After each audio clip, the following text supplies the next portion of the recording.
नमस्कार बंधू भगिनींनो, आपल्या सगळ्यांचं सहर्ष स्वागत आहे स्वास्तिकम या माझ्या चॅनलवर। आज मी आपल्यासाठी श्री सचित्र भक्ती विजय कथासार यातील पुढील संत रोहिदास यांची कथा घेऊन आलेली आहे। तरी आपण सगळ्यांनी हे श्रवण करावं आणि आपल्याला जर माझे व्हिडिओ खरंच आवडत असतील तर माझ्या चॅनलला आपण लाईक करा, आपल्या आप्तजनांपर्यंत हे व्हिडिओ शेअर करा आणि कमेंटमध्ये विठ्ठल विठ्ठल जय हरी विठ्ठल हे लिहायला विसरू नका। विठ्ठल विठ्ठल।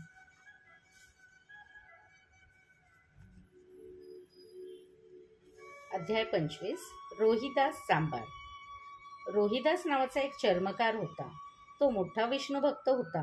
तो संसार सांभाळून परोपकारी वृत्तीने राहत असे।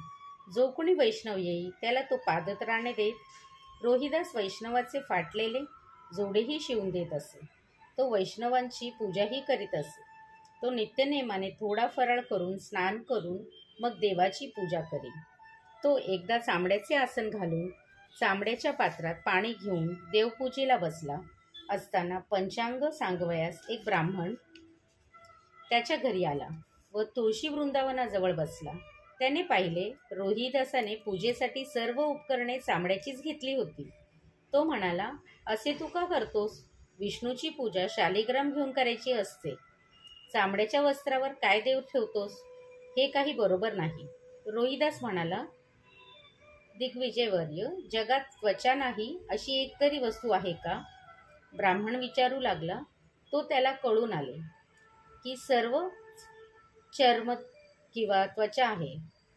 ब्राह्मण म्हणाला, तुझे म्हणणे जरी खरे असले तरी जोपर्यंत देहामध्ये जीव असतो तोपर्यंत चामड्याला दोष नसतो। तोच जीव निघून गेला तर मात्र तेच चामडे घाणेरडे होते।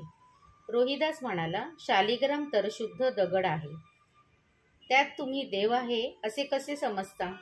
ब्राह्मण म्हणाला, अरे तसे शास्त्रवचन आहे, तुला काही या विषयांचे ज्ञान नाही। आम्ही ब्राह्मण ज्ञानी आहोत। रोहिदास म्हणाला, यज्ञोपवीत आहे एवढेच विशेष, बाकी सर्वांचे देह चामड्याचेच। मी पण यज्ञोपवीत दाखवितो, पण ते माझ्या शरीरात आहे, बाहेर नाही।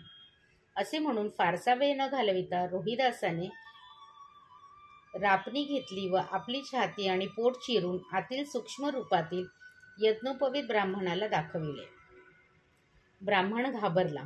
मग रोहिदासाने आपल्या शरीरावरून हात फिरवून पुन्हा त्वचा पूर्ववत केली।